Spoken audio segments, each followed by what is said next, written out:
चलिए आज गुणस्थान में ध्यान के साथ जो प्रकरण चल रहा है उसमें आज हम शुक्ल ध्यान की चर्चा करेंगे। धर्म ध्यान तक सारे भेद हमने देखे हैं, 4 प्रकार के धर्म ध्यान की चर्चा कर ली। अब यहां से आगे शुक्ल ध्यान की चर्चा शुरू हो जाएगी। शुक्ल ध्यान ये मुख्यतः से 8वें गुणस्थान से ऊपर शुरू हो जाता है और यहाँ पर शुरुआत में पहले और दूसरे शुक्ल ध्यान में अर्थात 8वें गुणस्थान से लेकर के 12वें गुणस्थान तक केवल ज्ञान नहीं है। तो कौन से ज्ञान के आधार पर जीव ध्यान करेगा? क्योंकि ध्यान ध्यान के विषय के बिना नहीं होता और ध्यान के लिए विषय ज्ञान से ही आता है। तो ये ज्ञान जीव को 4 सम्यक ज्ञान वहां पर उसके पास है, जिसमें से मति ज्ञान तो इंद्रिय जनित ज्ञान है। अवधि ज्ञान लगाने पर रूपी पदार्थ के बारे में अकेले सिर्फ होता है और मनोपरीय ज्ञान दूसरे के मन की अपेक्षा रखता है। तो इसीलिए अब चूंकि यहाँ पर मोक्ष मार्ग का प्रकरण है, श्रेणी आरोहण करना है और विशुद्धता बढ़ाने के लिए, राग द्वेष को मंद करने के लिए मुख्यता से जीव का शुभ उपयोग में रहना और शुभ के बाद शुद्ध उपयोग में जाना ये जरूरी है। तो शुभ उपयोग में मुख्यता से अशुभ से दूर रहना ये वहां पर अभिप्रेत है। तब जाकर के जब अशुभ से दूर रहते तब जीव अपने आप शुभ में रहता है। और जहां पर शुभ और अशुभ दोनों का भी सहारा नहीं है तब जाकर के शुद्धता के साथ ध्यान हो जाएगा या शुद्ध ध्यान होगा। ध्यान की अवस्था जीव की अवस्था है। जीव जब राग द्वेष संसारी अपेक्षा से जब कर रहा है तब वो अशुभ उपयोग है, वो अशुभ ध्यान है।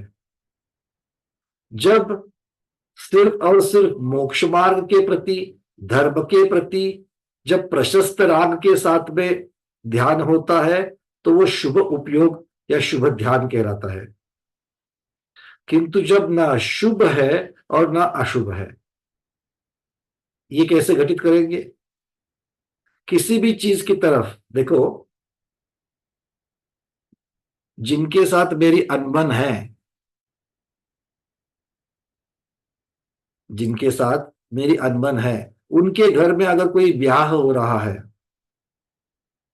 उनके घर में अगर कोई ब्याह हो रहा है और उनकी बेटियां विदा हो रही है और हो सकता है कि वो जोर जोर से रो रही थी। आप तो उस शादी में नहीं गए थे, किंतु आपको जब भी किसी ने उसका प्रकरण सुनाया कि अरे क्या आपको बताया, आप तो आए नहीं थे, क्या बिटिया जोर जोर से रो रही थी। अब उस बिटिया के सारे लक्षण आपको पता है और आपको वो बिल्कुल सुहाती नहीं है, ना ही वो घर के लोग आपको सुहाते हैं। आप क्या कहोगे? अरे कुछ मत बताना, हमें सब मालूम है। अरे कुछ मत बताना, हमें सब मालूम है। माँ बिटिया के अंदर क्या किस प्रकार के संस्कार है, भाई बहन के अंदर किस तरीके का प्यार है, हमें सब मालूम है। ये सब दिखावा है, ये सब नाटक है। तो मैंने वहां पर मुख्यता से द्वेषपूर्ण अपेक्षा से, क्योंकि मेरे दिमाग में द्वेषपूर्ण जब उपयोग मेरा लगा है तब जाकर के मैंने उस घटना को द्वेष के एंगल से देखा, उस प्रकार से मेरा चिंतन हुआ, मेरे उस प्रकार के भाव हुए। अब कितने भी ऐब, कितने भी दोष मेरे भाई के बेटी में हो, मायके की शादी है, भाई की बेटी की शादी है, अब उसके भी तो घर के ही लोग रहते हैं, सब मालूम रहता है क्या है क्या नहीं है। किंतु उसकी तरफ जब जाकर के उसके दोषों को छिपा करके जब मैं उसका वर्णन किसी तीसरे को सुनाता हूं तब वो संसार के प्रति दोषों को छुपाकर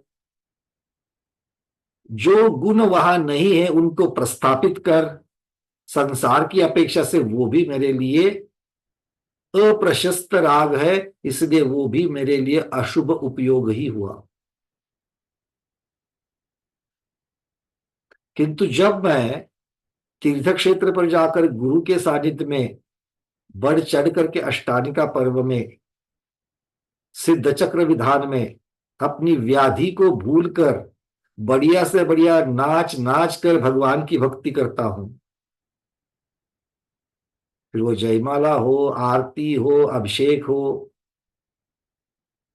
तो मेरा ध्यान मेरे शरीर की तरफ भी नहीं है, ना मैं नाच रहा हूं कोई मुझे क्या कहेगा, मेरा शरीर कैसा दिख रहा है इसकी तरफ भी ध्यान नहीं है, बस भगवान के साथ में भक्ति लगी हुई है। ये जो मेरा ध्यान है, ये जो मेरा उपयोग है, ये किस प्रकार का उपयोग है? शरीर के प्रति मेरा शरीर हो सकता है कि बेढप दिखता हो, ना मुझे ठीक से नाचने के लिए आता है, तो हो सकता है कि कोई मुझे मेरी खिल्ली उड़ावे, मेरा मजाक उड़ावे, बट इस कोई चीज का अपने दिमाग में वहां पर कोई विचार नहीं है, बस भगवान की भक्ति करने की बात है।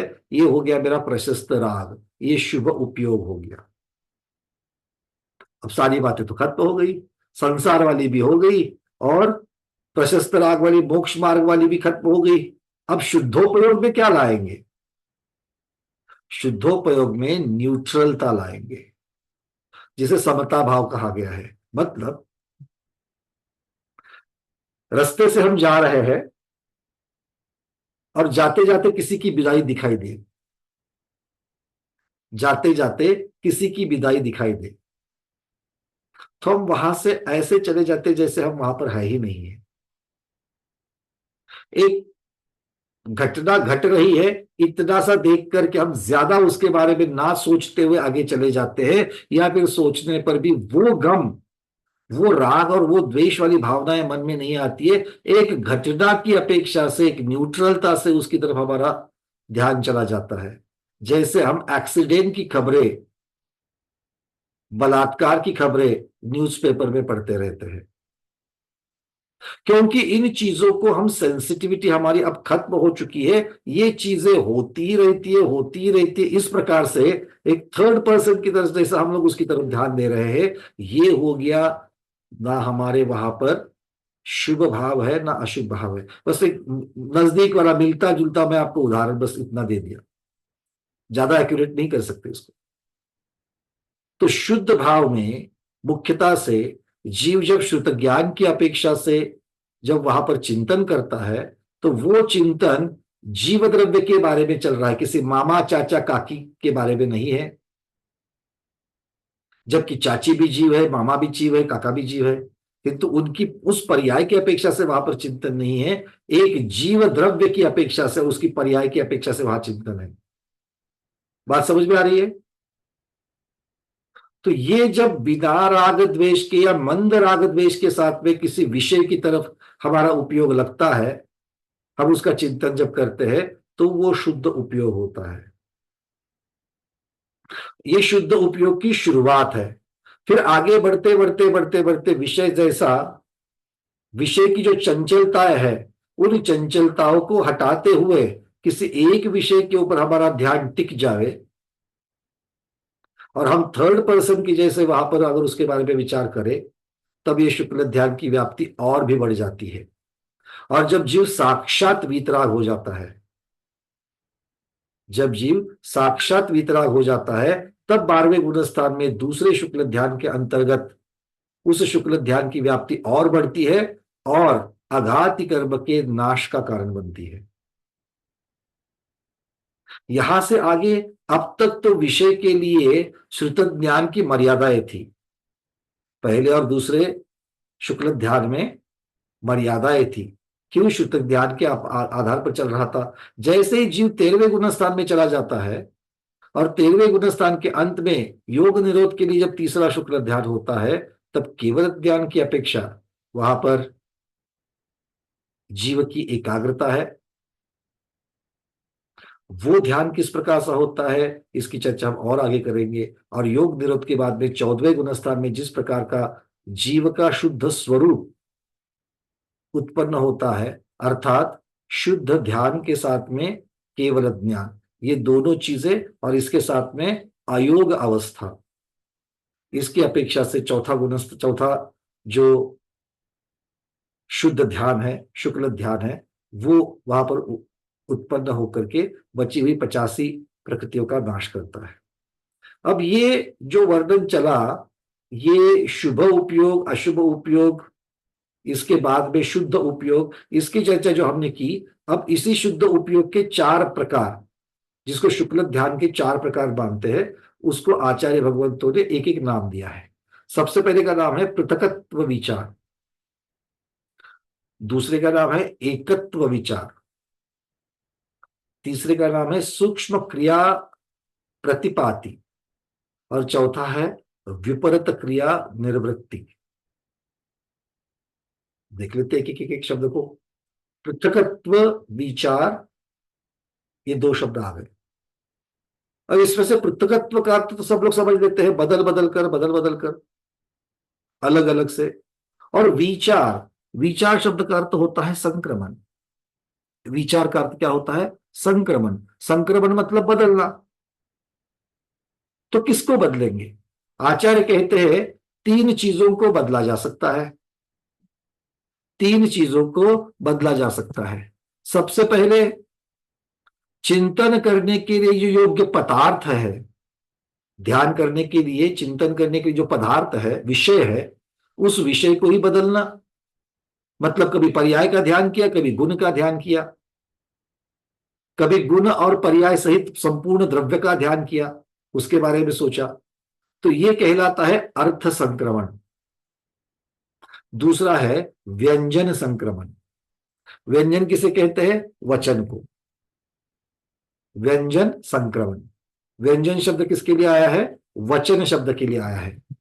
अर्थात एक शुद्ध वचन का आलंबन लेकर के दूसरे शुद्ध वचन का आलंबन शुरू हो जाता है, और दूसरे को छोड़ करके फिर और अन्य वचन का आलंबन हो जाता है। अब यहां पर वचन का आलंबन मतलब यहां पर बोलने की प्रवृत्ति नहीं है।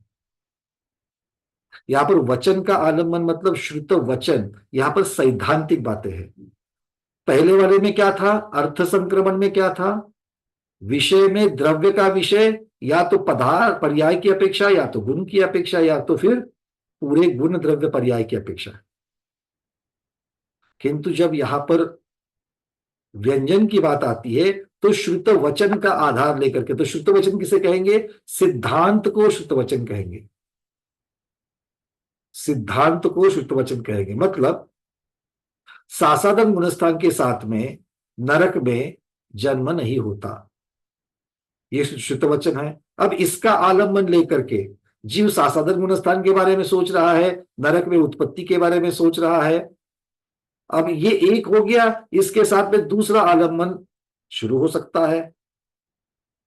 सासादन के साथ में एकेंद्रिय जीवों में पर्याय में उत्पन्न होता है क्या?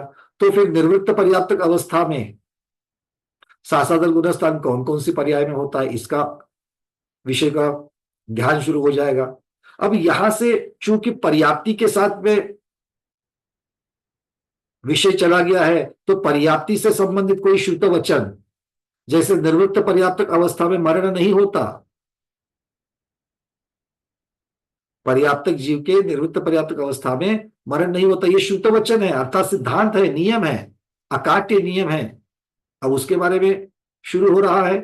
फिर मरण के संबंधित तीसरे गुण स्थान में मरण नहीं होता, ये शुद्ध वचन आ गया। बात समझ रहे कि एक वचन से लेकर दूसरा वचन, दूसरे से तीसरा वचन, एक वचन में बदलते जा रहे हैं संबंधित से। तो ये क्या कहलाता है? व्यंजन संक्रमण। और तीसरा है योग संक्रमण। योग संक्रमण में चिंतन को छोड़ करके वचन की प्रवृत्ति हो सकती है। वचन की प्रवृत्ति के बाद फिर से मन की प्रवृत्ति हो, या फिर काय की प्रवृत्ति हो सकती है। तो मन योग, वचन योग या काय योग, इन तीनों में से एक को बदलते हुए ये जीव चिंतन करता है। जैसे वचन की प्रवृत्ति में क्या आ सकता है? एक ही शुद्ध वचन है, उसका बार बार रटने की प्रवृत्ति करना। जैसे तीव्र कषायो दया चारित्र मोहस्य तीव्र कषायोदया चारित्र मोहस्य तीव्र कषायोदया चारित्र मोहस्य तीव्र कषायोदया चारित्र मोहस्य। देखो वचन की प्रवृत्ति और उसमें फिर चिंतन चल रहा है, फिर वचन की प्रवृत्ति छोड़ करके सोचने की प्रवृत्ति, फिर काय की प्रवृत्ति, अलग अलग तरीके से इनको ये जीव। तो संक्रमण किसमें होगा? या तो चिंतन के विषय में, या तो श्रुत के वचन में, या तो योग में। ये तीन प्रकार के अर्थ, व्यंजन और योग, इन तीन की संक्रमण के साथ में, बदलाव के साथ में पहला शुक्ल ध्यान होता है। इसका क्या नाम है? पृथकत्व वितर्क विचार। इस प्रकार से यहां पर इसका नाम रख दिया। अब है वितर्क का अर्थ होता है शुद्ध ज्ञान मुख्यता से। दूसरा है एकत्व वितर्क विचार। अब यहां पर जो एकत्व वितर्क विचार है उसमें वितर्क अविचार ये शब्द हो जाता है। जो है वो वितर्क के क में सम्मिलित हो चुका है, तो यहां पर अविचार है। अविचार मतलब संक्रमण नहीं होगा। विषय का आलंबन अभी भी शुद्ध ज्ञान के द्वारा ही है, क्योंकि शब्द वितर्क है। एकत्व वितर्क विचार, एक तो वितर्क है मतलब शुद्ध ज्ञान के द्वारा ही होगा, अविचार है मतलब संक्रमण से रहित होगा, या तो शुद्ध ज्ञान का आलंबन शुद्ध वचन का आलंबन लेकर के करेंगे। चिंतन के द्वारा, तो चिंतन के द्वारा एक ही योग चलेगा। और अगर विषय मान लो, अर्थ का विषय लिया गया है जीव द्रव्य, तो जीव द्रव्य से संबंधित श्रुत का आलंबन होगा, शुद्ध वचन का आलंबन होगा। अगर धर्म द्रव्य के बारे में लिया है तो धर्म द्रव्य के बारे में ही शुद्ध वचन का आलंबन होगा। और अगर चिंतन के द्वारा है तो चिंतन के द्वारा, बोलने की प्रवृत्ति के द्वारा है तो बोलने की प्रवृत्ति के द्वारा। तो ये दूसरा शुक्ल ध्यान शुरू होकर खत्म होने तक इन चीजों में बदल नहीं होगा। विषय में बदल नहीं होगा, शुद्ध वचन में बदल नहीं होगा, और ना ही योग में बदल होगा। ये तीनों में अविचार होगा, मतलब संक्रमण नहीं होगा। ठीक है, तो ये एकत्व वितर्क विचार 12वें गुणस्थान में ये ध्यान होता है। तीसरा सूक्ष्म क्रिया प्रतिपाती। ये प्रतिपाती शब्द जो है ये अप्रतिपाती है। अप्रतिपाती का अर्थ तो क्या होता है कि इसमें से अब वापस नहीं आना है, इससे ढलना नहीं है। तो जब संयोग केवल भगवान 13वें गुणस्थानवर्ती भगवान आयु कर्म अंतर्मूर्त शेष जान करके, समुद्घात करके, वचन योग, मनोयोग, बादर का योग, इन सब को त्याग कर सूक्ष्म कायोग में स्थित हो जाते हैं, तब ये सूक्ष्म क्रिया प्रतिपाती शुक्ल ध्यान होता है। सूक्ष्म में सूक्ष्म का अर्थ बहुत सूक्ष्म क्रिया, क्रिया का अर्थ लेना योग, और अप्रतिपाती मतलब गिरता नहीं है, एक एक समय में ये ऊपर ऊपर ऊपर ही चढ़ते जाता है। किसमें? ध्यान में। तो इस प्रकार 13वें गुणस्थान के अंत में ये सूक्ष्म क्रिया अप्रतिपाती नाम का ध्यान होकर के, इसका क्या उपयोग होता है, इसका कार्य क्या होता है? संयोग से अयोगी बनना। और जब चौथा शुक्ल ध्यान 14वें गुणस्थान में होता है, उसका नाम है विपरीत क्रिया निवृत्ति। अब इसमें भी देखिए, विपरीत में वी और उपरत और क्रिया ये तीन शब्द बनते हैं, और अनिवृत्ति ये शब्द बनता है। क्रिया के या में अनिवृत्ति का अ लोप हो जाता है। तो वी का अर्थ होता है विशेष रूप से, उपरत का अर्थ होता है जो दूर हो गई है, क्रिया मतलब योग। तो विपरीत क्रिया का अर्थ क्या हो गया? जो भली भांति विशेष रूप से योग का त्याग हो गया है, योग को दूर किया गया है, योग का अभाव हो गया है, उसमें अब जीव की अनिवृत्ति हो, उसमें जीव की अब अनिवृत्ति हो, वो ये विपरीत क्रिया निवृत्ति ध्यान कहलाता है। अर्थात योग रहित अवस्था में जो ध्यान होता है उसे विपरीत क्रिया निवृत्ति कहते हैं। अब साक्षात इसकी व्याप्ति, इनके अंदर की विशुद्धता, इससे 85 जो कर्म प्रकृतियां है उनका नाश होता है। तो गुणस्थान की अपेक्षा से देखें तो 8वें से 11वें गुणस्थान तक पहला शुक्ल ध्यान, 12वें गुणस्थान में दूसरा शुक्ल ध्यान, 13वें के अंत में तीसरा शुक्ल ध्यान, और 14वें गुणस्थान में चौथा शुक्ल ध्यान। इस प्रकार से आचार्य भगवान हमें यहाँ पर मुख्यतः से शुक्ल ध्यान के 4 भेद के बारे में थोड़ा सा मोटा मोटी ये प्रश्न यहाँ पर सभी चीजों को हाथ लगाते हुए ये इसके बारे में बता दिया है। एक प्रश्न है, उसको ले लेते हैं, फिर आगे बढ़ेंगे। संगीता दीदी। वंदना भैया जी, तो ये जो हम शुद्धोपयोग की बात कर रहे हैं, तो ये ध्यान की अवस्था में होना ऐसा जरूरी नहीं है ऐसे देखो, शुद्ध उपयोग ये 8वें गुणस्थान से ही शुरू हो जाएगा, हम्म। क्योंकि उसके लिए राग रहित अवस्था या राग की मंदता जो है, अप्रबत्त होना, ये महत्वपूर्ण है। क्योंकि जब तक प्रमाद है, जब तक कषाय की तीव्रता है, तब तक ये बात बन ही नहीं सकती है। क्योंकि कषाय की तीव्रता मतलब राग या द्वेष, फिर वो प्रशस्त होता है तो शुभ, अप्रशस्त है तो।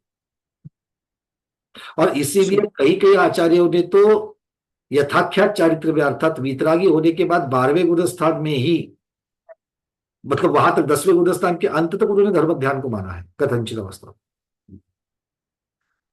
ये इसी का कारण है। तो अलग अलग अपेक्षा से बोल सकते हैं वैसा। हाँ, देखो, ऐसा। चौथे गुणस्थान में जो ध्यान की बात कोई करता है, तो वो हम्म। तो स्वपेर, आत्मानुभाव या स्वरूपाचरण, वो सब जो बातें हैं वो बिल्कुल अलग है। हम्म। उनका कहने का अर्थ कुछ अलग है, उन्होंने कहीं से तो निकाल करके उसको चीज को जोड़ा है। उसके ऊपर काफी डिटेल्स में पहले भी चर्चा की है, अगर किसी को करना है तो कर सकता हूं मैं। बट अभी वो विषय, क्योंकि यहाँ पर शुक्ल ध्यान का विषय है, शुक्ल ध्यान नीचे चौथे सातवें चौथे पांचवें गुण स्थान में होता है, ऐसा किसी का आग्रह, किसी भी एकांति का आग्रह नहीं है। वो शुरू होगा तो 8वें से ही शुरू होगा। अच्छा। और ये जब, ये तो एक अपेक्षा से हो गई, तो जब हम लोग कर्म फल चेतना, कर्म चेतना और चेतना के बारे में लगाते हैं, हम्म। तो सेम कंसेप्ट लगाना है उधर भी ऐसे ही कि। देखो, चेतना मतलब अब यहाँ पर जीव के पास में किस प्रकार की चीज है। अब एक एक केंद्र में क्या क्या होगा? कर्म चेतना। ज्ञान, कर्म चेतना, हाँ। मन वाले के पास में कर्मफल चेतना, हम्म। और सिद्ध भगवान के पास हाँ, शुद्ध भाव जो है। शुद्ध भाव। तो वो जो शुद्ध भाव है, इसकी शुरुआत एक अपेक्षा से अगर देखा जाए तो चारों शुक्ल ध्यानों में क्या फर्क हो रहा है? चारों शुक्ल ध्यानों में मुक्तता से शुक्ल ध्यान की व्याप्ति या एकाग्रता बढ़ती जा रही है।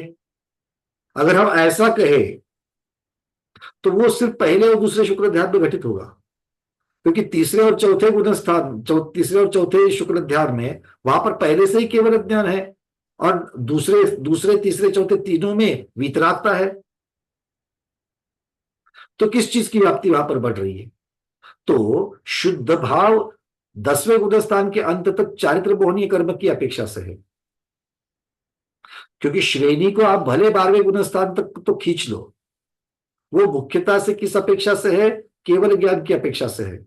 आघाती कर्म से रहित होने की अपेक्षा, घाती कर्म से रहित होने की अपेक्षा से है। पर जब मैं वीतरागता कहता हूं, तो वीतरागता तो मुझे 10वें के अंत में आ चुकी, वीतरागता तो मुझे 10वें के अंत में आ चुकी। फिर भी इसके आगे जो विशुद्धि बढ़ाना है, वो विशुद्धि किसकी अपेक्षा से बढ़ाएंगे? तो ज्ञान की अपेक्षा, दर्शन की अपेक्षा, इनकी अपेक्षा से भी विशुद्धि बढ़ना जरूरी है। क्योंकि वो विशुद्धि जब तक नहीं बढ़ेगी, तब तक ये क्षायोपशमिक जो चीजें हैं, ज्ञानावरणीय कर्म हमारा क्षायोपशमिक है, दर्शनावरण कर्म हमारा क्षायोपशमिक है। अर्थात जब ज्ञान की अपेक्षा से हम जब इन गुणस्थानों का विचार करते हैं, 8वां 9वां 10वां 11वां, 11वें के जगह पर 12वां, इनका जब हम विचार करते हैं, तो 12वें गुणस्थान में भी छद्मस्त अवस्था है,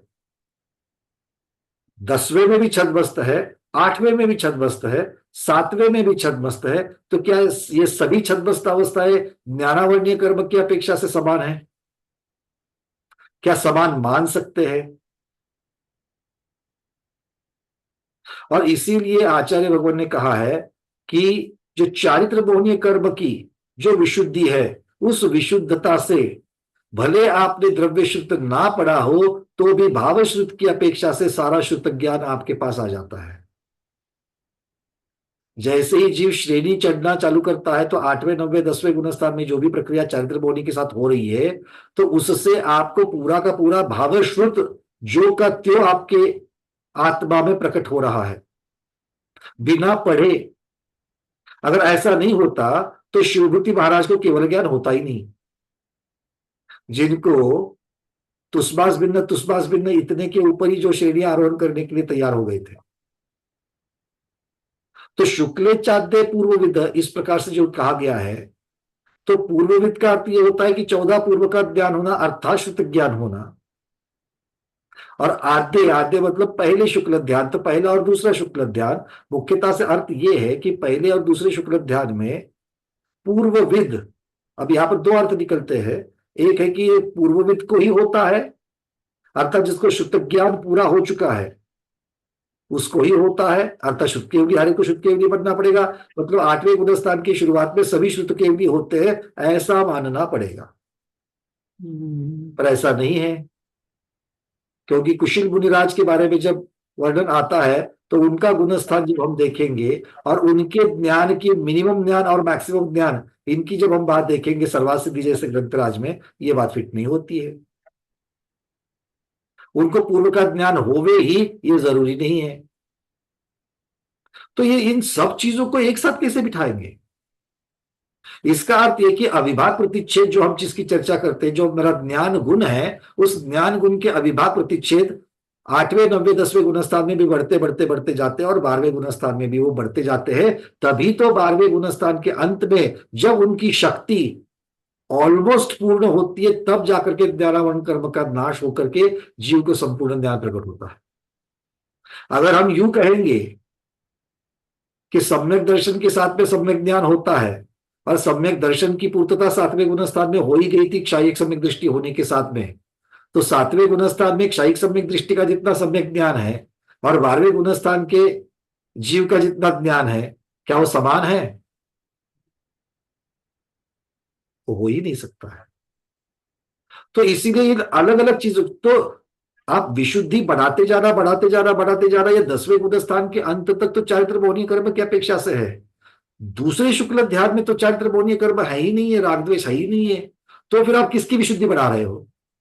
और या फिर वहां पर ऐसी कौन सी विशुद्धि है कि जिसके बलबूते पर दूसरा शुक्ल ध्यान होता हो, पहले को खत्म करके दूसरा शुक्ल ध्यान होता हो?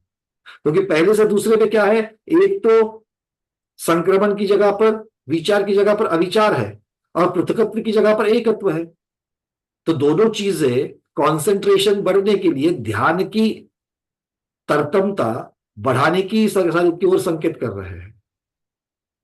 तो इनकी अपेक्षा से भी, क्योंकि जीव के साथ में जो अशुद्धियां लगी हुई है वो मुख्यता से राग द्वेष की अपेक्षा से है, किंतु वो उतनी ही नहीं है, उसके अलावा घाती कर्म के स्वरूप में और बाकी 3 घाती कर्म के स्वरूप में भी है।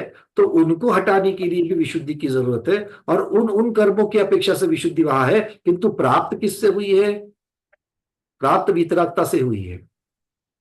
क्योंकि अगर ऐसा नहीं होता तो वीतरागता के पहले ज्ञानावरण कर्म चला जाता। सर्वज्ञता वीतरागता के पहले कभी नहीं आती, इसलिए वीतराग, सर्वज्ञ और हितोपदेशी, ये जो क्रम बना हुआ है वो है भी इसीलिए। क्योंकि अगर हम मानेंगे कि वीतरागता की जो विशुद्धि है उससे शुक्ल ध्यान दूसरा होना या फिर उसकी वजह से 3 घाती कर्म का जाना, अगर ये संपूर्ण एक कारण कार्य की अपेक्षा से नहीं है, तो फिर किसी जीव को वीतरागता प्राप्त होने से पहले, मोहनीय कर्म का नाश होने से पहले ज्ञानावरण कर्म का भी नाश हो जाता। क्योंकि चारों कर्म अलग अलग है, सबके सत्व अलग अलग है, सबकी प्रकृति अलग अलग है, सबकी स्थितिबंध अलग अलग है। और मोहनीय कर्म का सबसे ज्यादा 70 कोड़ा कोड़ी वाला है, पर वो तो दर्शन मोहनी के साथ में आपने समूल नाश करके क्षयिक होकर के आप आगे आए हो। तो इन सबकी तरफ देकर के एक ही रास्ता जब क्लियर होता है, सिद्धांत जिसे हम लोग कह सकते हैं, वो इसी के साथ होता है कि पहले वीतरागता पाने तक चारित्र मोहनीय कर्म की अपेक्षा विशुद्धि, जो कि शुभ और अशुभ भाव से परे है, और उसी को शुद्ध भाव कहा है। हम्म, क्योंकि जीव आठवें गुण स्थान से जब आगे आगे आगे बढ़ रहा है तो अपने ही शुद्ध स्वरूप के नजदीक नजदीक जा रहा है। हम्म, आठवें गुण स्थान का जीव और 10वें गुण स्थान का जीव, शुद्ध द्रव्य जीव द्रव्य के नजदीक कौन है? दसवें। 10वें वाला है। 12वें गुण स्थान की अपेक्षा से देखेंगे और 8वें गुण स्थान की अपेक्षा से देखेंगे तो शुद्ध अपने स्वरूप के नजदीक कौन है? 12वें वाला ही है।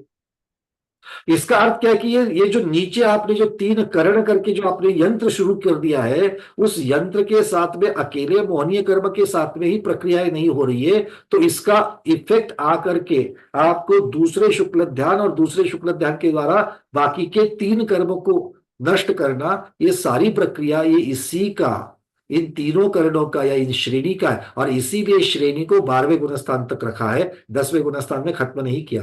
क्योंकि श्रेणी अकेली अगर चारित्र मोहनीय कर्म की अपेक्षा से अगर श्रेणी का कथन होता तो वो 10वें गुणस्थान के अंत में श्रेणी पूर्ण होनी चाहिए। क्या बातें सबके समझ में आ रही कि नहीं आ रही है? चिंतन करो एक एक अलग तरीके से, ये क्लियर हुआ, उस डायरेक्शन में चल जाएगा। ठीक है दीदी, क्लियर है? तो या विशुद्धि, धन्यवाद। मेरा कहने का मतलब ये विशुद्धि शुक्ल ध्यान ये एक दूसरे से साथ लेकर के वहां पर चल रहे हैं और उसके अनुसार अब बात तो यही आती है कि भाई 13वें और 14वें गुणस्थान में क्या है? फिर कार्य तो अलग अलग दिख रहा है। 13वें गुणस्थान के शुक्ल ध्यान का कार्य जो है वो संयोग से अयोग होना दिख रहा है और 14वें में अयोग से संपूर्ण कर्म रहित होना ये दिख रहा है। पर 13वें गुणस्थान की जब हम चर्चा करें, 12वें तक तो भाई बात समझ में आती कि जीव अपने स्वरूप के नजदीक नजदीक जा रहा है। तो जब हम 13वें और 14वें की जब हम तुलना करते हैं तो जीव अपने स्वरूप के नजदीक कहां पर है? 13वें में है कि 14वें में है? क्योंकि 13वें में भी केवल ज्ञान है, केवल दर्शन है, सम्यक्त्व है, चारित्र है। तो मुख्य जो 4 गुण जीव के होते हैं वो 13वें गुण स्थान में भी है और 14वें गुण स्थान में भी है।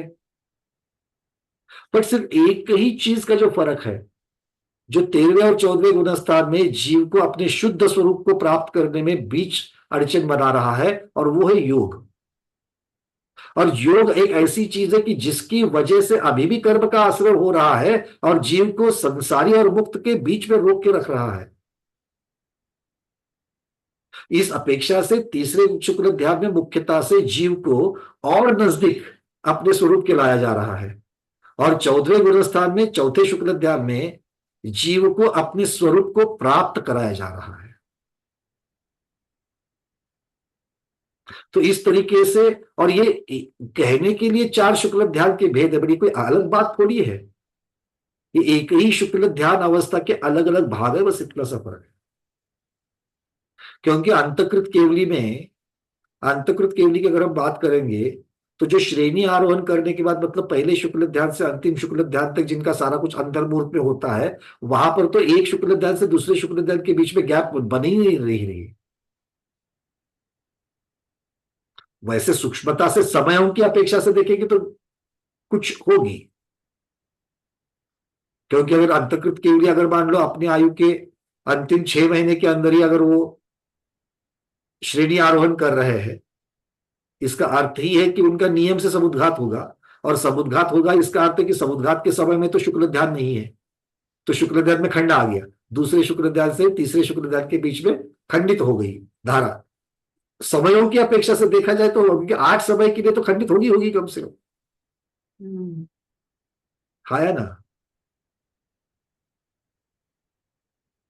तो खैर ये अवस्थाओं की अपेक्षा से, समय की अपेक्षा से वर्णन नहीं है, अवस्थाओं की अपेक्षा से वर्णन है, कॉन्सेंट्रेशन की अपेक्षा से वर्णन है।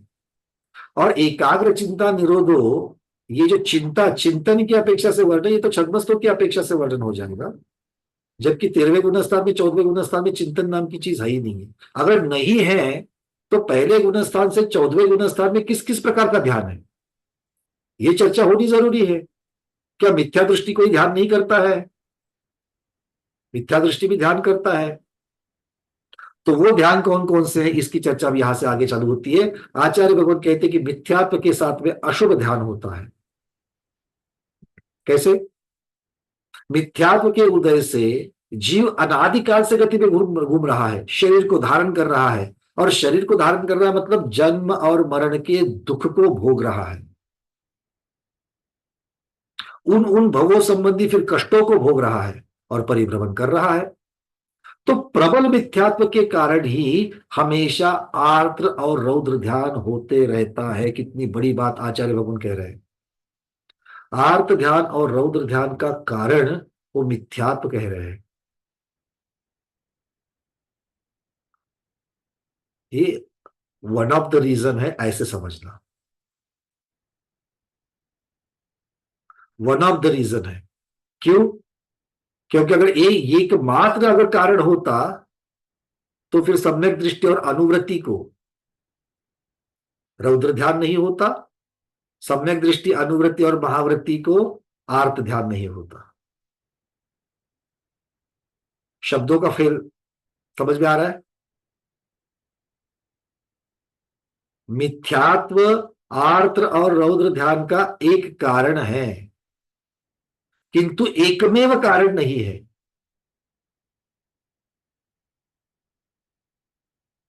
ये बात समझ में आ गई सबको? अरविंद जी, चलिए। अब अगर एकमेव कारण नहीं है तो आर्त ध्यान और रौद्र ध्यान का और क्या कारण है? राग द्वेष। क्योंकि मिथ्यात्व से तो चला गया, अविरति हो सकती है, पर अविरति के पीछे कारण क्या है? सोचते, थोड़ा चिंतन कर ही लेते आज। अविरति क्यों हो रही है? अविरति क्यों हो रही है? जो लोग आज तक अनुव्रत को धारण नहीं कर रहे हैं, क्योंकि अनुव्रत को धारण करते ही अविरति चली गई। जो जो सम्यक दृष्टि हुआ है पर अविरत बना हुआ है, उसके लिए कारण क्या है? आप कहोगे अप्रत्याख्यान आवरण कषाय, मतलब कषाय, मतलब राग द्वेष। अप्रत्याख्यान तो उसका एक टाइप हो गया, है ना? मतलब मिथ्यात्व के साथ साथ अविरति कहो या अविरति का कारण कषाय कहो, ये भी तो आर्द्र और रौद्र ध्यान के लिए कारण है। कितनी बड़ी आज उपलब्धि हो रही है, क्योंकि अगर हमारे रोग का कारण पता चल जाए तो औषधि दी जा सकती है। कारण ही पता नहीं हो तो औषधि किसको देंगे? है ना? भाई चक्कर आ रही थी, चक्कर आ रही है, चक्कर आ रही है, किसकी वजह से आ रही है? पित्त का कारण हो सकता है, कान का जो फ्लूइड होता है वो ऊपर नीचे हो जाए तो फिर वो चक्कर आ सकती है। किसी को एनीमिक कंडीशन है तो चक्कर आ सकती है। और बहुत कुछ जानना हो तो हमारे पास लोग हैं, उनके पास इतना सारा संग्रह पड़ा हुआ है, उनको भी जान सकते हो। तो कारण एक है क्या? कारण एक नहीं है, बट पता चल गया ये किसकी वजह से हो रहा है। भाई ये इन 5-10 कारणों में से इस कारण के लिए हो गया, उसको दवा दी जा सकती है। तो आपका और हमारा जो रोग है वो कौन सा रोग है? आर्त ध्यान रौद्र ध्यान हमारा रोग है कि नहीं है? और इनका कारण कषाय। और अब कषाय मार्गना के स्वाध्याय होने से अकेले कषाय को दोष देना कहां तक ठीक है कि नहीं है? कषाय के साथ में जो अपनी प्रवृत्ति होने वाली है, मतलब द्रव्य क्षेत्र काल भाव की अपेक्षा से तुम फिसल गए, उस कषाय के साथ में बहते चले गए, कुछ भी प्रवृत्ति कहा कि कहा कर ली, और उसकी वजह से जो प्रॉब्लम बढ़ गया, उस बढ़े हुए प्रॉब्लम के लिए आप अकेले कषाय को क्यों इसे जिम्मेदार ठहरा सकते हो? हाँ या ना? कोई आदमी चलते चलते घर में फिसल करके गिर जाए, अकेले टाइल्स और टाइल के ऊपर नीचे पड़े गिरे हुए पानी का दोष है क्या? किसी के हाथ से पानी गिर गया था टाइल्स के ऊपर, टाइल का अपना स्वभाव है, क्योंकि आप लोगों ने इस प्रकार की इतनी स्मूथ टाइल घर में लगाई है कि उसमें फ्रिक्शन नाम की चीज ही नहीं है, तो पानी गिरते ही और भी गिरने के आसार बढ़ गए। अरविंद जी ने बहुत सही कहा, जीव की असावधानता। हम लोग उसकी तरफ कैसे गिर गए? अरे कुछ देर है, वो जमीन के ऊपर पानी गिरा था, मतलब सारा का सारा दोष किसके ऊपर है? पुद्गल के ऊपर। किसके मत्थे मार रहे हो? पुद्गल के ऊपर। यहां पर भी दोष किसके ऊपर मार रहे हो? कषाय। कषाय क्या है? द्रव्यों में देखा जाए तो कषाय भी पुद्गल है। तो जीव को बड़ी आदत होती है, जो भी होता है पुद्गल की वजह से हो रहा है, जो भी हो रहा है पुद्गल की वजह से हो रहा है। अरे बट भाई, तू उसके साथ बैठ करके, तू पुद्गल के साथ रह करके अपने स्वभाव से विभाव में गया है, ये कौन देखेगा? और अगर विभाव में नहीं जाता है तो अकेला पुद्गल कुछ नहीं कर पाएगा, क्योंकि सिद्ध भगवान के आजू बाजू में पुद्गल ही पुद्गल है, ठसाठस भरा हुआ है। आया ना? तो भी सिद्ध भगवान में फर्क नहीं पड़ रहा, तो तुम में तो पड़ रहा है। मतलब क्यों नहीं दीदी? प्रॉब्लम किस में है फिर? कर्म वाले, पुद्गल वाले कर्म में है या? हाँ, तो अपना ही इसीलिए कहा गया, तू ही है तेरे जीवन का शिल्पकार। जो कुछ हो रहा है तू ही उसके लिए कारण है। तू सावधान नहीं रहता है तो प्रॉब्लम्स बढ़ जाती है, तू सावधान रहता है तो प्रॉब्लम कम हो जाती है। इसका मतलब हमें सावधान रहना है, हमें अशुभ लेशाओं से बचना है। और अशुभ लेशा का नाम ही अशुभ प्रवृत्तियां है, उसी को अशुभ उपयोग कहा गया है। और अशुभ उपयोग से बचते बचते शुभ उपयोग में रहना है, और बाद में शुभ के साथ भी नाता तोड़ना है, वो बहुत कठिन है। अशुभ के साथ तो कोई भी, द्वेष के साथ नाता तोड़ना आसान है। जो चीज अच्छी नहीं लगती उसका त्याग करने के लिए कोई ज्यादा तकलीफ होती है क्या? अरे जिसको लौकी अच्छी नहीं लगती, वो लौकी का त्याग आराम से कर सकते कि नहीं कर सकते? अब करेला अच्छा लगता ही नहीं है तो करेले का त्याग आराम से कर सकते हैं। तो जो चीज अच्छी नहीं है उसका त्याग करना तो बड़ा इजी है, पर जो चीज अच्छी लगती है उसका त्याग करना, तो शुभ का त्याग करने के लिए कितनी बड़ी ताकत चाहिए? शुभ का त्याग करने के लिए कितनी बड़ी ताकत चाहिए? और वो ताकत हमें शुक्ल ध्यान देता है। वो ताकत हमें जो न्यूट्रलिटी जो है, वो समता भाव जो है, वो समता भाव दे रहा है। क्योंकि समता भाव ना सुख को ना दुख को, दोनों को भी समान रखने वाला है। पर ये कब आएगा दिमाग में? ये विचार दिमाग में कब आएंगे कि हमें समता के साथ रहना है, हमें ममता के साथ नहीं रहना है, हमें समता के साथ रहना है। ये किन्हीं के नाम नहीं है, शब्द के साथ राइमिंग हो रही है। ममता मतलब राग भाव, ऐसे समझ कर चलना। ममत्व भाव को ममता कहा है। तो समता के साथ रहना, एक दिन ऐसे उठ करके हाँ आज से मैं समता पालूंगा, चलेगा? तो क्या करना पड़ेगा? समता की कोचिंग कैसे करेंगे, समता की ट्रेनिंग कैसे करेंगे? हाँ अंजू दीदी, कैसे करेंगे, क्या लगता है? वंदना भैया जी, जब सुख दुख में माध्यस्थ भाव होगा, राग द्वेष का आपने भाव होगा, तब बिल्कुल, आपने समता। पर्याय बच्ची, बिल्कुल यही करना चाहता हूं मैं। मतलब मैं क्या करूं?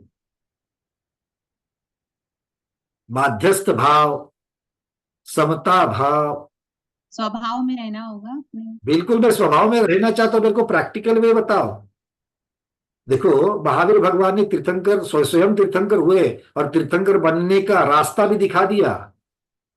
उन्होंने 41 अलग अलग अंग भेद प्रकार बताए, दर्शन विशुद्धि भावना भाने के प्रैक्टिकल मार्ग 41 बताया है। और उन 41 को अगर हम लोग बिल्कुल निर्दोष तरीके से अगर हम उसके का पालन करेंगे तो बंधनी ही बंधनी है, तीर्थंक हमको होना ही होना है। तो प्रैक्टिकल बता दिया उन्होंने, 16 भावनाओं का प्रैक्टिकल बता दिया, विनय भावना के 5 भेद प्रैक्टिकली बता दिए जी। कि भाई ज्ञान और ज्ञानी की विनय करो, सम्यक दृष्टि सम्यक दर्शन की विनय करो, चारित्रधारी और सम्यक चारित्र की विनय करो। और कैसे करो? उपचार के साथ, मन वचन काय से करो, उसका भी द्रव्य की अपेक्षा कैसे, भाव की अपेक्षा से कैसे। फिर गुरु आएंगे, या इन तीनों में से कोई आओ तो कैसे उठ कर बैठना चाहिए, कैसे बैठना चाहिए, बहुत सारी चीजें हैं इसमें। एक बार क्या हो गया, एक बड़े विद्वान विद्वान है, शास्त्री है, बड़े विद्वान है, लेखक भी है, और हम गए थे कुंथुगिरी, और कुंथुगिरी में वहां पर दिवाली के दिन थे, और जिस दिन प्रतिपदा होती है उस दिन वहां पर गुरुकुल भी है। तो उस गुरुकुल को वो विद्वान जो है वो वहां पर वो गुरुकुल को पढ़ाते थे। तो मैं तो ध्यान सागर जी महाराज गुरुदेव के साथ 4 दिन बिताने के लिए दिवाली में चला गया था वहां पर। तो वहां पर एक प्रसंग देखा मैंने कि गुरुकुल के सब बच्चे मिलकर के वो अपने ये जो गुरुजी है, उनको गुरुजी कहते हैं, वो गुरुजी है उनका पाठ प्रक्षालन कर रहे हैं, और वो देखते मेरा माथा ठनका। मैं वहीं पर बैठा था, बोल तो कुछ नहीं पाया वहां पर क्योंकि वहां की पद्धति है, किंतु खुसर खुसर चालू हो गई। इतने सारे गुरु वहां पर है, पिच्छीधारी है, आचार्य उपाध्याय साधु गणिनी आरिका सब है, उनको तो करते हुए हमारे मन में यह बात नहीं आती कि उनका पाद प्रक्षालन कर लिया। पर एक गृहस्थ का पाद प्रक्षालन कैसे? यही अवस्था होती है बहुत सारे पंथवादियों को, जो सवस्त्रधारी है उनका परिवहन कैसे, उनको प्रदक्षिणा कैसे, उनको अर्घ्य कैसे, उनके लिए पूजन कैसे, आती कि नहीं आती है। तो कुछ क्षणों के लिए मैं भी तो पंथवादी बन गया कि नहीं बन गया वहां पर, जब मैंने वहां पर उनका पाद प्रक्षालन देख करके मुझे वो बात अखर गई। किंतु जब संध्या वंदन के मंत्रों की तरफ जब ध्यान गया,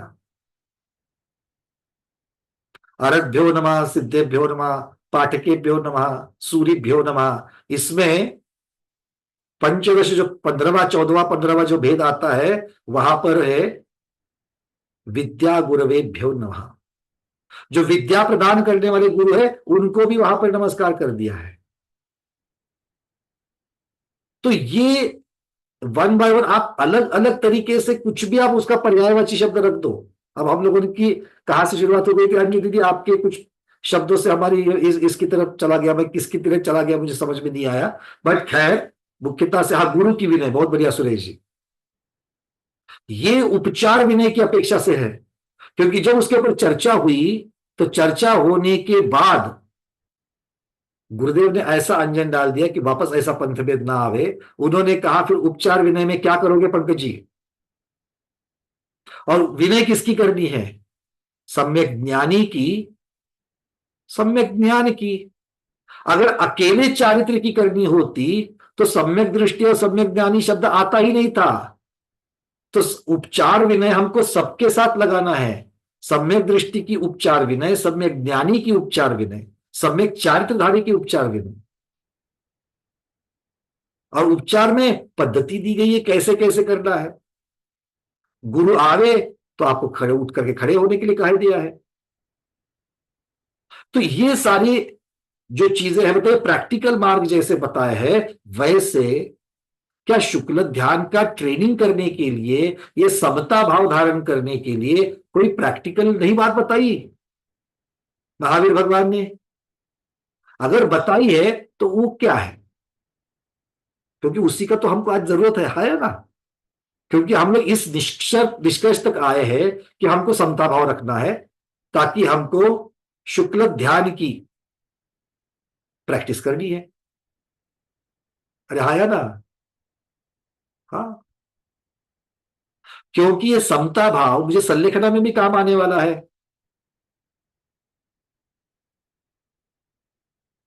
सुख में न फूलू, दुख में न घबराऊ, ये दोनों चीजें मुझे करनी है, तो ये भी तो समता भाव है।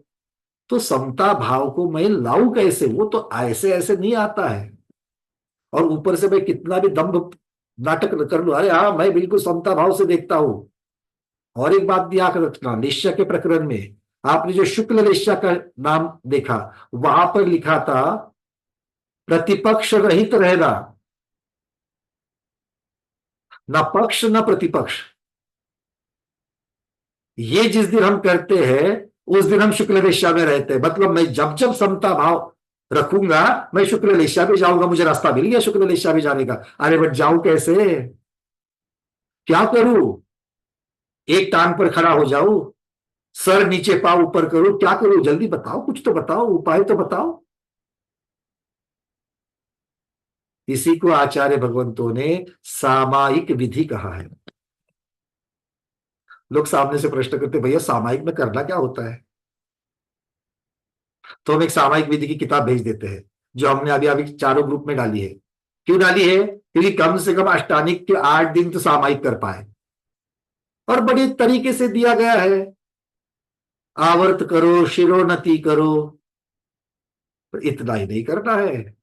वो तो दोपहर में स्वाध्याय के समय में भी करते हो, पूजन के समय सिद्ध भक्ति में भी करते हो, चैत्य भक्ति में भी करते हो। यहां पर जो एक शब्द जो लिखा गया है वो महत्वपूर्ण है। और इसके बाद एक बिल्कुल छोटी सी लाइन माता जी ने रखी हुई है, इस पूरी विधि के पश्चात यथा समय आत्मध्यान, जाप्य आदि करे। तो जो आत्मध्यान है, जो चिंतन करना है इस पूरी विधि के बाद में, वो है सामायिक। ये सामायिक की योग्यता, सामायिक की प्रारंभता, इसीलिए ये विधिवत सामायिक की जो क्रियाएं हमने करी। आगे जो आत्म ध्यान है, आत्म ध्यान, अभी आत्मा का ध्यान होगा क्या? एक आत्मा शब्द को छोड़े और 4 चीजें आगम में जो पढ़ी है आत्मा के बारे में, उतनी ही हमको मालूम है। आया ना? आत्मा द्रव्य भी है, आत्मा अस्तिकाय भी है। इसके अलावा आत्मा के बारे में क्या जानते हो? आत्मा अमूर्ति, कथनचित अमूर्तिक है, कथनचित मूर्तिक है। एक 7-8 वाक्य को छोड़े बिना आत्मा के बारे में क्या मालूम है? काला दिखता है, गोरा दिखता है, अवर्ण है।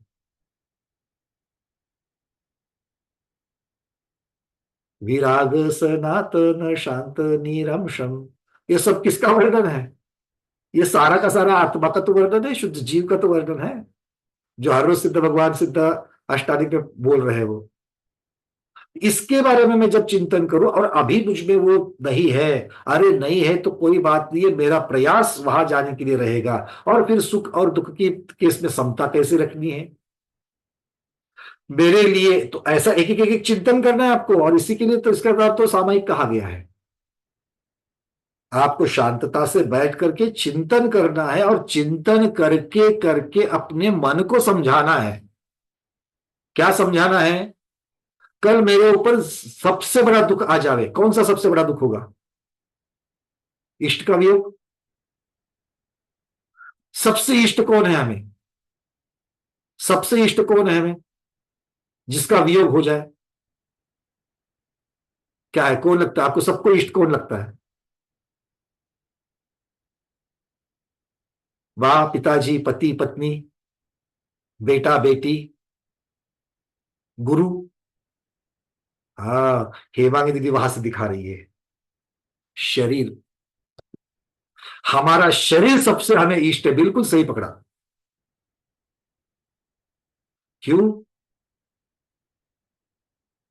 स्वयं की मृत्यु के लिए जितना तकलीफ होती है, उतनी तकलीफ दूसरे के मृत्यु में नहीं होती है। दूसरे के मृत्यु में होती है कितनी, उतनी नहीं होती जितना पता चले कि मुझे असाध्य रोग हुआ है और मेरा जीवन कुछ दिन का है। बाद में तैयारी करके आप अपना मन तैयार करोगे, दूसरों को साहस बंधाओगे, सारी प्रक्रिया होगी। पर शुरुआत में जो डर लगा, शुरुआत में जो दर्द हुआ, वो क्या है? और वो नहीं लगना चाहिए। कोई बात नहीं, अब तक तो मैंने जिया कि नहीं जिया, एक बार तो मैं सोचता हूं सोचना ही चाहिए जिंदगी में। बचपन से लेकर के आज तक, सबसे पहले सोचो बचपन से लेकर के आज तक क्या क्या अच्छे अच्छे कार्य किए जो हमको अच्छे लगते थे।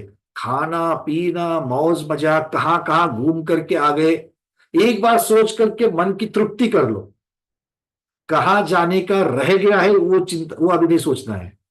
क्योंकि अगर वो लिस्ट में चले गए ना, तो वो बहुत बड़ी लंबी लिस्ट है। कहां कहां जाना था, अमेरिका जाना था, कनाडा जाना था, पता नहीं और कहां कहां जाना था। वो तो बहुत लंबी चौड़ी लिस्ट हो जाएगी। बट कहां कहां गए हैं तृप्ति की, अगर हमें अपना तृप्त होने की अगर हमें भावना लानी है, तो जो जो चीज हमने अब तक करी है, जब हमारा शरीर बहुत अच्छा सुदृढ़ था तो क्या क्या व्यंजन बना करके खाए हैं, पिकनिक में खाए हैं, दोस्तों के साथ खाए हैं, माँ पिताजी के साथ खाए हैं, अपने परिवार के साथ खाए हैं। और एक एक दृश्य को देखो, एक एक दृश्य को देखो, किंतु कैसे देखो, किसी दूसरे का चित्रपट देख रहे हो ऐसा देखो, खुद का नहीं, क्योंकि खुद की तरफ से देखो तो वही रह जाओगे, वहां से निकलना मुश्किल हो जाएगा। दूसरे के बारे में देखो, वो समता भाव हो जाएगा। इसी के साथ में रोने धोने के प्रसंग को निकालो, स्ट्रगल का टाइम सोचो, किस प्रकार के कष्ट हमने निभाए हैं।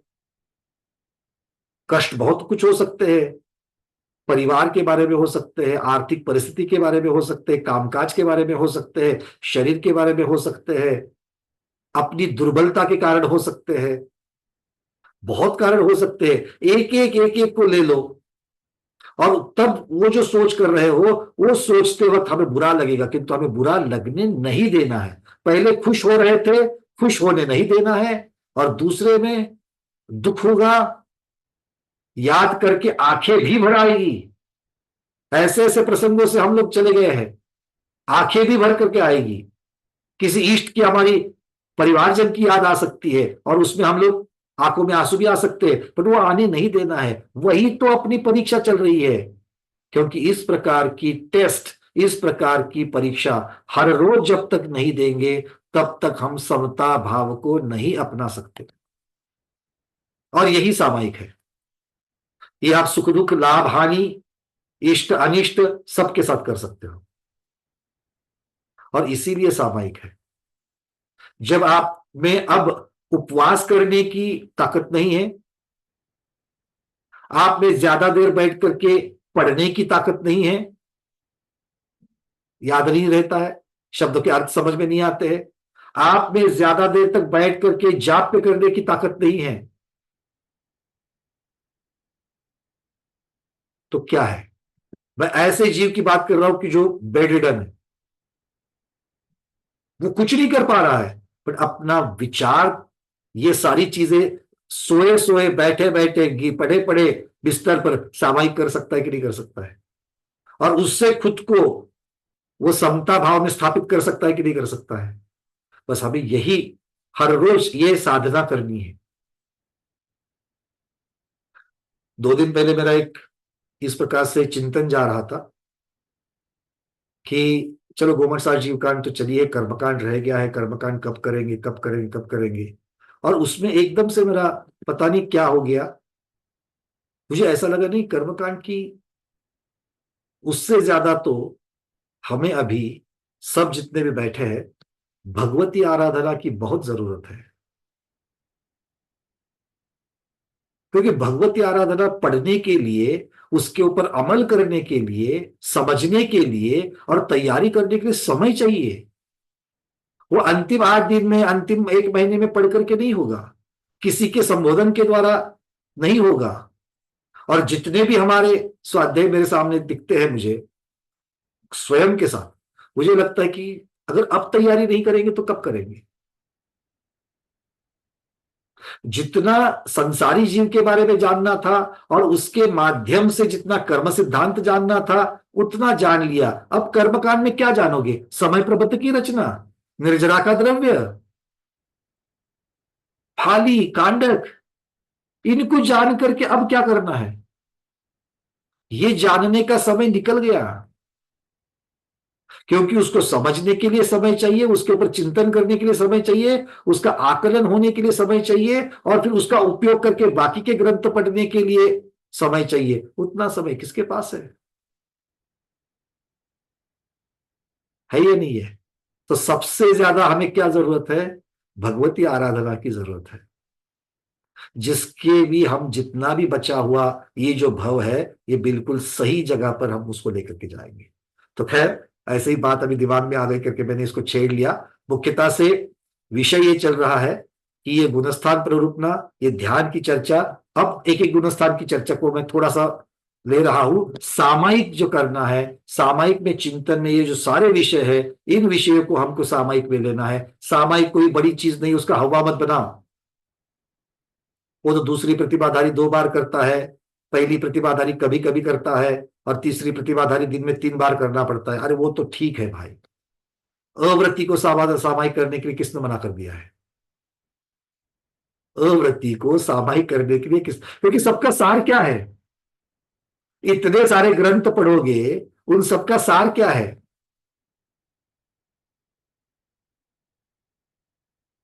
आचार्य श्री वाली घटना मैंने बहुत बार बोली होगी आप लोगों को। एक पंडित जी आए थे उनके सामने, तो किसी ने इंट्रोड्यूस करवा दिया, आचार्य जी ये बहुत बड़े प्रकांड पंडित है, 100 बार तो इन्होंने समय सार पढ़ी है, 100 बार तो इन्होंने समय सार पढ़ी और पढ़ाई है। अब वो पंडित जी भी एकदम से फूल गए, कोई आचार्य जी के सामने मेरा इतना बखान कर रहा है। पर आचार्य जी अपने अवस्था में जनरली वो नीचे देखते थे, नीचे 4-5 मिनट के बाद में ऊपर उठ करके उस विद्वान की तरफ देखा। ये देख ही रहे थे कि महाराज जी के क्या प्रशंसा वाले शब्द निकलेंगे। और आचार्य जी उनको कहते हैं, बड़े भाग्यवान हो, 100 बार समय सार पढ़ने का मौका मिला, हमें तो बस 1 बार मौका मिला, वो भी अपने गुरु से पढ़ने के लिए, और 1 बार पढ़ लिया तो हमारे वस्त्र उतर गए।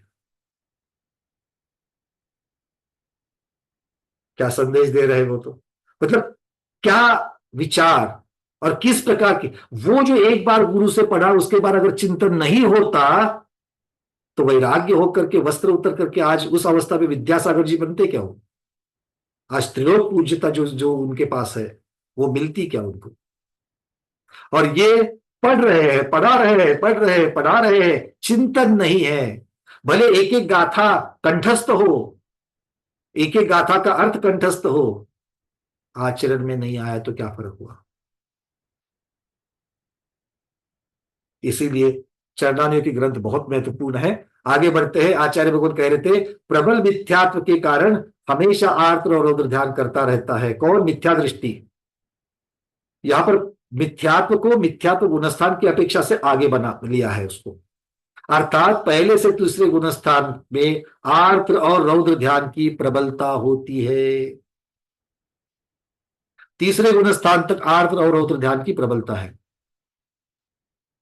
अब यहां पर आचार्य भगवान कहते हैं, मिथ्यात्व के साथ धर्म ध्यान कदापि नहीं हो सकता। बहुत महत्वपूर्ण बात है ये। मिथ्यात्व के साथ धर्म ध्यान कदापि नहीं हो सकता, उसके लिए सम्यक दर्शन अनिवार्य है। तो शंकाकार पूछता है, भगवान जो मिथ्या दृष्टि की मंद कषाय होती है, शुक्ल लेशा होती है, उसे क्या कहेंगे? क्या वो धर्म ध्यान नहीं है? तपते रन में जो गधा प्यासा मर रहा था, उसको पानी पिलाने वाले संत नामदेव, नामदेव नहीं एकनाथ महाराज, नामदेव नहीं एकनाथ जी, संत एकनाथ जी,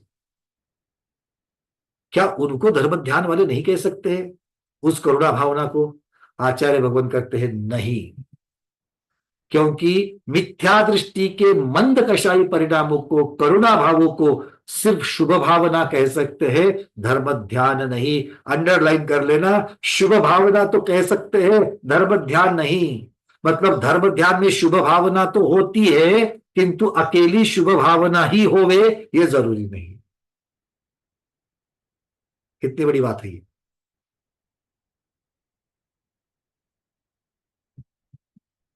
आगे चौथे गुणस्थान में अविरत सम्यक दृष्टि के पास तो सम्यक दर्शन आ गया, किंतु वो इंद्रियों से विरत नहीं है, प्राणी संयम उसके पास नहीं है, किंतु सम्यक दर्शन के प्रकट होने से प्रशम, संवेग, अनुकंपा, आस्तिक्य इन गुणों के साथ और निशंकित आदि गुणों से युक्त होकर के मन में तो वो संयम को, संयम धारण करने को महत्व दे रहा है। भले धारण नहीं कर पा रहा है, किंतु संयम का महत्व जानता है।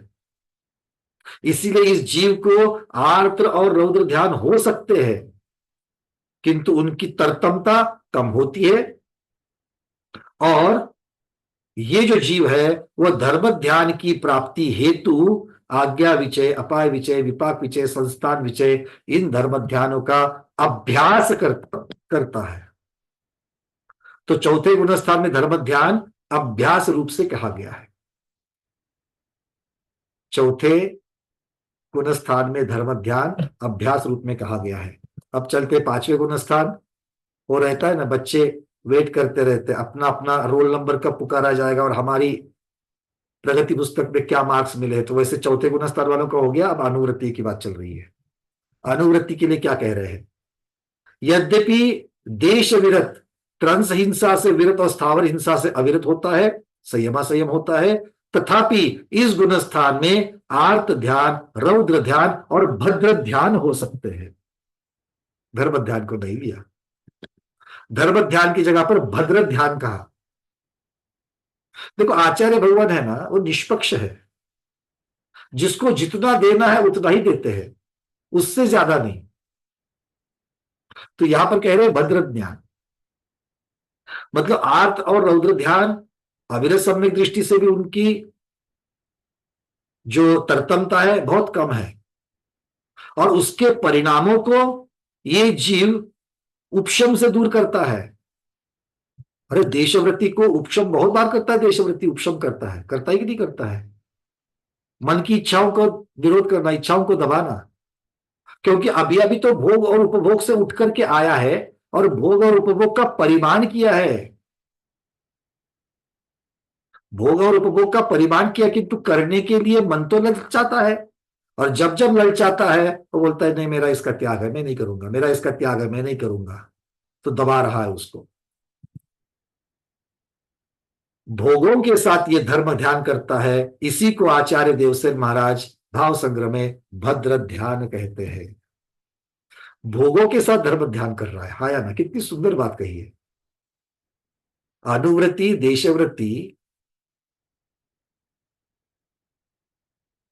अब इसमें कौन कौन आ गए? शुलभ महाराज तक आ गए। अब बोलो, वो कौन से भोगों के साथ धर्म ध्यान कर रहे हैं? वो कौन से भोग के साथ धर्म ध्यान कर रहे हैं? एक लंगोटी और जो खंड वस्त्र है उसको छोड़ा जा सकता है, पर उसको वो पकड़ करके बैठे हुए हैं। यही उनका भोग उपभोग है। कटोरे को छोड़ा जा सकता है, करपात्र में आहार ले सकते हैं, किंतु कटोरे का अभी तक पकड़ा हुआ है। ये उनके लिए भोग और उपभोग की सामग्री है, और इसकी अपेक्षा इसके साथ वो धर्म ध्यान कर रहे हैं, इसलिए उसको भद्र ध्यान कह रहे हैं। आगे प्रमत्त विरत का ध्यान। छठे गुणस्थानवती मुनि महाराज ये धर्म ध्यान का चिंतन करते हैं, साक्षात धर्म ध्यान का चिंतन करते हैं। सकल संयम के कारण यहां पर ना रौद्र ध्यान है और ना ही आर्त ध्यान में से निदान नाम का अर्थ ध्यान है। अगर निदान हो जाए तो गुणस्थान पतन हो जाता है। प्रमाद की अवस्था में जब तक निश्चल ध्यान नहीं होता है तब तक वे मुनि अपनी निंदा करते हैं, खुद को दोषी मानते हैं, उसके लिए प्रतिक्रमण करते हैं। और गृहस्थ अवस्था में प्रमाद सहित इस मुनि अवस्था में धर्म ध्यान होता है, पर वो उपचार से कहा है, और वो भी सालंब है, अर्थात पंच परमेष्टि के गुणों का स्मरण आदि के आलम्बन से ये धर्म ध्यान हो रहा है। मतलब गृहस्थ अवस्था मतलब शुल्लक जी की यहां पर ले लेना, शुल्लक जी, अलग जी की, और मुनि अवस्था का जो धर्म ध्यान है वो भी वहां पर उपचार से कहा गया है। किंतु यहाँ पर भद्र ध्यान नहीं कह रहे, यहाँ पर धर्म ध्यान कह रहे, किंतु उपचार से धर्म ध्यान कह रहे हैं। क्योंकि वो क्यों है? सालंबन है, आलंबन सहित है, इसीलिए यहां पर उसको विवक्षा से, उपचार से धर्म ध्यान माना है। अप्रमत्त विरत का ध्यान आचार्य कहते हैं कि संवरण कषाय और नो कषाय की मंदता से एक गुणस्थान होता है, और जीव श्रेणी आरोहण के सम्मुख होता है। उस समय साधु बाहर से निरतिचार सकल चारित्र के धारक होते हैं, और अंतरंग में किसी एक सम्यक के साथ रूपातीत धर्म ध्यान में स्थित हो जाते हैं। अब रूपस्थ आदि के आलंबन यहां पर नहीं है, इसीलिए सातवें गुणस्थान के अंत में निरालंब उत्कृष्ट धर्म ध्यान होता है। निरालंब क्योंकि ना वहां पर पद की रीम आदि जो बीजाक्षर होते हैं उनकी यहाँ पर कोई आलंबन नहीं है, ना ही यहाँ पर गाइडेड मेडिटेशन जैसे समच्छिकर आदि की जो आकार वाले पिंडस्थ ध्यान का यहाँ पर कोई आलंबन है, ना ही यहाँ पर पंच परमेष्टि के स्मरण आदि का आलंबन है, ना ही यहाँ पर पृथ्वी धारणा पार्थिवी धारणा आदि के धारणाओं का यहाँ पर आलंबन है। तो रूपातीत ध्यान में चले जाते हैं, और रूपातीत ध्यान सालंबन नहीं है, निलंबन है। तो ये निरालंब है, तो निरालंब होने की वजह से यहाँ पर उत्कृष्ट धर्म ध्यान माना है। ऐसे ध्यान का साक्षात फल क्या मिलता है? तो प्रसन्न चित्त रहना, धर्म से प्रेम करना, शुभ उपाय में रहना, उत्तम शास्त्रों का अभ्यास करना, चित्त स्थिर रखना, जिज्ञासा के अनुसार प्रवृत्ति करना, अतिशयकारी गुणों को प्राप्त होना, जैसे रिद्धियों का प्रकट होना, या फिर आयु पूर्ण करके स्वर्गों में उत्पन्न होकर इंद्र पद, अहमिंद्र पद, लोकांतिक पद आदि की प्राप्ति होना, ये उत्कृष्ट धर्म ध्यान का फल है। अब ऐसी जगह पर शुक्ललेशा को नहीं मानेंगे तो कैसे चलेगा? फिर भी 7वें गुण स्थान में पद्मलेशा और शुक्ललेशा दोनों भी बताई गई है। पद्मलेशा हम लोग स्वस्थान की अपेक्षा से मान सकते हैं, और शुक्ललेशा सातिशय की अपेक्षा से मान सकते हैं। ठीक है। अरे हाँ या ना, बीच बीच में थोड़ा सा, इतने जल्दी सामायिक में नहीं जाना है, थोड़ा सा कम्युनिकेशन रखो। ठीक है। अब चलते आगे, श्रेणी के गुणस्थान का ध्यान। अब श्रेणी के गुणस्थान का ध्यान तो पहले से कहा गया है कि यहां पर 8वें से 11वें गुणस्थान में शुक्ल ध्यान, 12वें में दूसरा शुक्ल ध्यान, यहां तक पहला, और उसके बाद में 12वें में दूसरा शुक्ल ध्यान होता है। संयोग केवली भगवान का ध्यान कैसा है? तो वो कहते हैं कि भगवान शुद्ध क्षायिक भाव से विकल्प रहित और निश्चल होते हैं। निश्चल भावना की अपेक्षा से भावनाएं चंचल नहीं होती है, निश्चलता होती है, स्थिरता होती है। और यहाँ पर इस गुणस्थान के अंतिम अंतर मुहूर्त में तीसरा शुक्ल ध्यान होता है। अयोग केवली भगवान, यहाँ पर चौथा शुक्ल ध्यान होता है। क्षायिक और शुद्ध भाव होने से भगवान निरंजन और वीतरागी माने गए हैं। जिस प्रकार का ध्यान संयोगी गुणस्थान में होता है, वैसा ध्यान 14वें गुणस्थान में ना हो करके वहां पर उसे उपचार से ध्यान माना है। 14वें गुणस्थान का ध्यान उपचार से माना है, क्योंकि जीव लगभग मुक्त जीव के समान, शुद्ध जीव के समान अपनी आत्मा में ही रममान होता है। मतलब जहां पर ध्यान और ध्यान करने वाला ध्यानी, इनका भेद ही नष्ट हो जावे, ध्यान और ध्यानी इनका भेद नष्ट हो जावे, वो शुद्ध द्रव्य अवस्था है। लगभग उस अवस्था में 14वें गुणस्थान में जीव चला जाता है। इसलिए 13वें गुणस्थान का ध्यान अलग है और 14वें गुणस्थान का ध्यान अलग है। ध्यान की अवस्था, ध्याता की स्थिति, ध्यान के योग्य पदार्थ, ध्येय पदार्थों के अलग अलग विकल्प, अथवा धर्म और शुक्ल ध्यान मन सहित जीवों के ये होते हैं। 14वें गुणस्थान में इन सब का अभाव होने की वजह से अयोग केवली भगवान साक्षात शुद्ध सिद्ध भगवान के समान ही है, बस कर्म रहित अवस्था का यहां पर फल अलग है। इस अपेक्षा से 13वें क्या कह रहे हैं? धर्म और शुक्ल ध्यान मन सहित जीवों के ही होते हैं। एकाग्र चिंता, जो एकाग्र चिंता, ये जो शब्द आते हैं मतलब चिंतन के साथ में होता है, इसलिए वो मन सहित जीवों के होते हैं। 13वें और 14वें गुणस्थान वाले जीवों के साथ में मन नहीं लगा होता है, इसीलिए इस अपेक्षा से, विवक्षा से, उपचार से 13वें और 14वें गुणस्थान में ध्यान नहीं होता। ये कथन भी आता है, 13वें और 14वें गुणस्थान में ध्यान नहीं है। किसकी अपेक्षा? मन से होने वाला जो ध्यान है, वो मन से होने वाला ध्यान वहां पर नहीं है। आत्मा से होने वाला जो सहज स्वाभाविक ध्यान है वो वहां पर है। इस अपेक्षा से यहाँ पर कहते जा रहे हैं।